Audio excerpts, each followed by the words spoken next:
ऋषिकेश 4 और 6 लेन परियोजना को लेकर इन दिनों काफी विवाद और सवाल उठ रहे हैं। एनएचएआई के अनुसार करीब 20 किलोमीटर लंबी और 743 करोड़ रुपए की लागत वाली ये परियोजना देहरादून जॉलीग्रांट एयरपोर्ट और ऋषिकेश के बीच सफर को तेज, सुरक्षित और जाम मुक्त बनाने के लिए बनाई जा रही है। एनएचएआई का कहना है कि वन विभाग के रिकॉर्ड के अनुसार पिछले 5 सालों में इसी सड़क पर 29 वन्य जीव सड़क दुर्घटनाओं का शिकार हुए हैं। इसीलिए नई परियोजना का उद्देश्य ऐसी घटनाओं को कम करना भी है।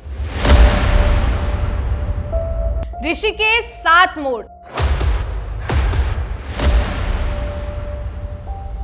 एक तरफ विकास की रफ्तार, दूसरी तरफ जंगलों की पुकार। दिल्ली देहरादून एक्सप्रेस वे की तरह क्या अब ऋषिकेश के जंगलों में भी ऐसा मॉडल देखने को मिलेगा जहां सड़क भी बने और वन्यजीव भी सुरक्षित रहें? दरअसल भानियावाला जॉलीग्रांट ऋषिकेश 4 और 6 लेन परियोजना को लेकर इन दिनों काफी विवाद और सवाल उठ रहे हैं। कहीं पेड़ों की कटाई को लेकर चिंता है तो कहीं वन्यजीवों की सुरक्षा को लेकर बहस। लेकिन अब राष्ट्रीय राजमार्ग प्राधिकरण यानी कि एनएचएआई ने इन सभी मुद्दों पर अपना पक्ष रखते हुए कई अहम दावे किए हैं।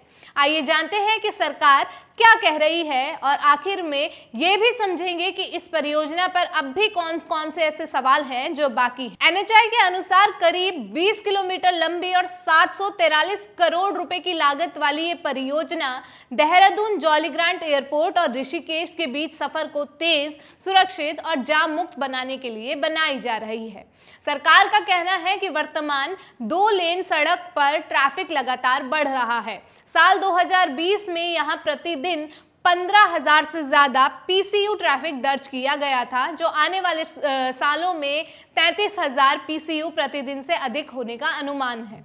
ऐसे में 4 लेन सड़क की जरूरत बताई जा रही है। इसके अलावा 4 धाम यात्रा, पर्यटन और एयरपोर्ट कनेक्टिविटी को भी इस परियोजना का बड़ा उद्देश्य बताया गया है। लेकिन सबसे ज्यादा विवाद इस बात को लेकर है कि परियोजना का लगभग 8 किलोमीटर हिस्सा वन क्षेत्र से होकर गुजरता है, यानी कि ऋषिकेश 7 मोड़ से होकर गुजरता है। एनएचएआई का दावा है कि डिजाइन तैयार करते समय पर्यावरण संरक्षण को प्राथमिकता दी गई है। वन क्षेत्र में राइट ऑफ वे यानी सड़क की चौड़ाई के लिए आवश्यक भूमि को 60 मीटर से घटाकर सिर्फ 23 मीटर रखा गया है, ताकि कम से कम वन क्षेत्र प्रभावित हो। सरकार का कहना है कि इस परियोजना में दिल्ली देहरादून एक्सप्रेस वे की तरह वन्य जीवों की सुरक्षित आवाजाही का विशेष ध्यान रखा गया है।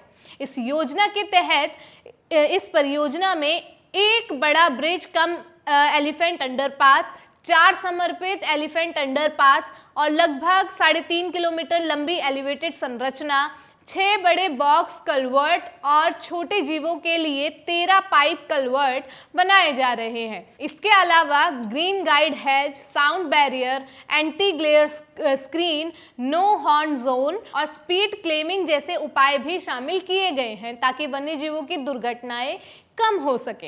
एनएचएआई का कहना है कि वन विभाग के रिकॉर्ड के अनुसार पिछले 5 सालों में इसी सड़क पर 29 वन्य जीव सड़क दुर्घटनाओं का शिकार हुए हैं। इसीलिए नई परियोजना का उद्देश्य ऐसी घटनाओं को कम करना भी है। लेकिन सबसे चिंताजनक जो विषय है वो ये है कि इस परियोजना में हजारों पेड़ प्रभावित होंगे।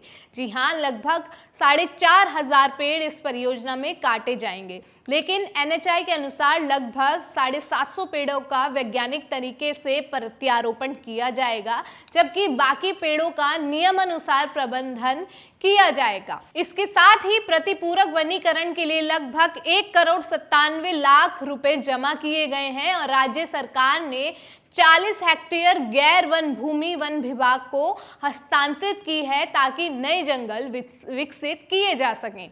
वन्यजीव राहत योजना और मिट्टी एवं जल संरक्षण योजना के लिए भी 6 करोड़ रुपए से अधिक की राशि उपलब्ध कराई गई है। लेकिन सोशल मीडिया और कुछ रिपोर्ट में आरोप लगाए जा रहे थे कि पेड़ों की कटाई हाईकोर्ट के आदेशों के खिलाफ की जा रही है। इस पर भी एनएचएआई का कहना है कि ये दावा भ्रामक है। प्राधिकरण के अनुसार सभी आवश्यक वन एवं पर्यावरणीय स्वीकृतियां लेने के बाद ही निर्माण कार्य शुरू किया गया है और न्यायालय के निर्देशों का पालन पूरी तरीके से किया जा रहा है। लेकिन अब भी कुछ ऐसे सवाल हैं जो बाकी है। अब बात कर लेते हैं हम उन सवालों की जो इस परियोजना पर लगातार उठाए जा रहे हैं। NHAI और सरकार का दावा है कि ये परियोजना विकास के साथ साथ पर्यावरण संरक्षण का भी उदाहरण बनेगी। लेकिन अब असली परीक्षा जमीन पर होगी। क्या एलिवेटेड कॉरिडोर, एलिफेंट अंडरपास और दूसरे सुरक्षा इंतजाम वाकई वन्य जीवों की जान बचा पाएंगे या ये सिर्फ कागजों तक सीमित रह जाएंगे? जिन हजारों पेड़ों के प्रभावित होने की बात है, क्या उनका प्रत्यारोपण और प्रतिपूरक वनीकरण उतना ही गंभीरता से होगा जितना दावा किया जा रहा है? क्या परियोजना पूरी होने के बाद सरकार और NHAI ये डेटा भी सार्वजनिक करेंगे कि वन्यजीवों की मौतें वास्तव में कम हुई है या नहीं? अगर भविष्य में पर्यावरण को नुकसान हुआ या वन्यजीवों की आवाजाही प्रभावित हुई तो उसकी जवाबदेही कौन तय करेगा? और सबसे बड़ा सवाल, क्या वास्तव में इस परियोजना की जरूरत है?